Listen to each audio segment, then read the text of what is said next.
ৰাষ্ট্ৰীয় ঘাইপথ নিৰ্মাণৰ নামত চলিছে ভয়ংকৰ দুৰ্নীতি।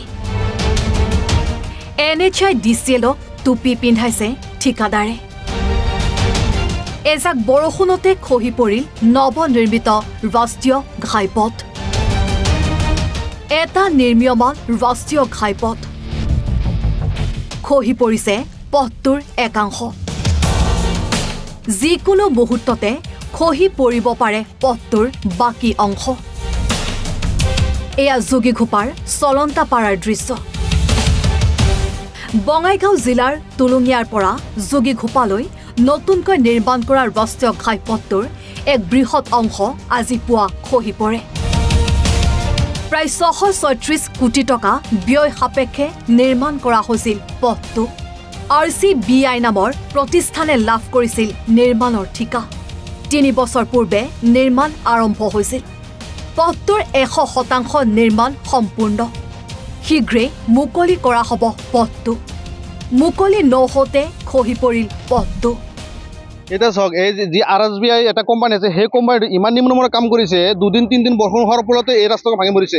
ইয়াতে আমি এটা উচ্চ পৰ্যায়ৰ তদন্ত বিচাৰিছোঁ যে এই ৰাস্তাটো তদন্ত কৰিব লাগে। আৰু NHIDCL যিটো এটা ডিপাৰ্টমেণ্ট আছে, সেই ডিপাৰ্টমেণ্টে এই কোম্পানীৰ পৰা হয়তো মোটা অংকৰ এটা কমিশ্যন লৈছে। সেই কমিশ্যনটো যি কমিশ্যন ৰাজ চলাই ৰাস্তাটো বনাইছে, সেই কমিশ্যন ওলাব লাগে আৰু তেওঁক তদন্ত কৰিব লাগে। টুলুঙিয়াৰ পৰা জয়গোপা যিটো ৰাস্তা আছে, খালি ইয়াতে নহয়, আৰু বিভিন্ন জেগাত তেনেকুৱা হৈছে। আপোনাৰ জয়গোপাতো হৈছে, কেইদিনমান আগত সিহঁতৰ এটা অভাৰব্ৰিজ ফ্লাইঅভাৰ ভাঙি পৰিছিলে। RCBIৰ বিৰুদ্ধে নিম্নমানৰ কামৰ অভিযোগ।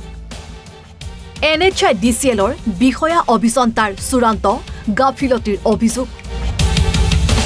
NHIDCLৰ দায়িত্বশীল বিষয়া অভিযন্তাৰ অকমণ্ড ভূমিকাৰ সুযোগ লৈ কোম্পানীটোৱে যধে মধে পথটোৰ নিৰ্মাণ কাৰ্য সম্পূৰ্ণ কৰে। কেইমাহমান পূৰ্বেও কাবাইতাৰীত FCIৰ সমীপত উৰণীয়া সেতুৰ কাষতে পথটো সম্পূৰ্ণৰূপে খহি পৰিছিল। বৰষুণ আৰম্ভ হোৱাৰ লগে লগে প্ৰায় প্ৰতিদিনে ৰাষ্ট্ৰীয় ঘাইপথটো ঠায়ে ঠায়ে বৰষুণৰ পানীত খহি যাব ধৰে।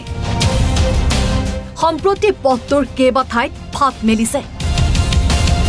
তদুপৰি ৰাষ্ট্ৰীয় ঘাইপথটোত ঠায়ে ঠায়ে থকা ছাৰ্ভিচ পথসমূহো জহি খহি যাব ধৰিছে।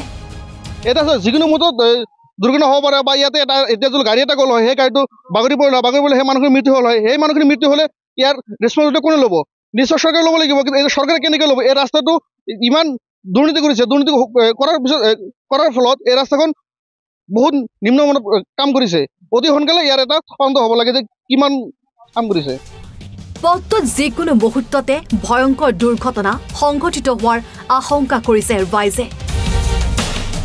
যোগীঘোপাৰ পৰা আমিনুল হক, NB নিউজ।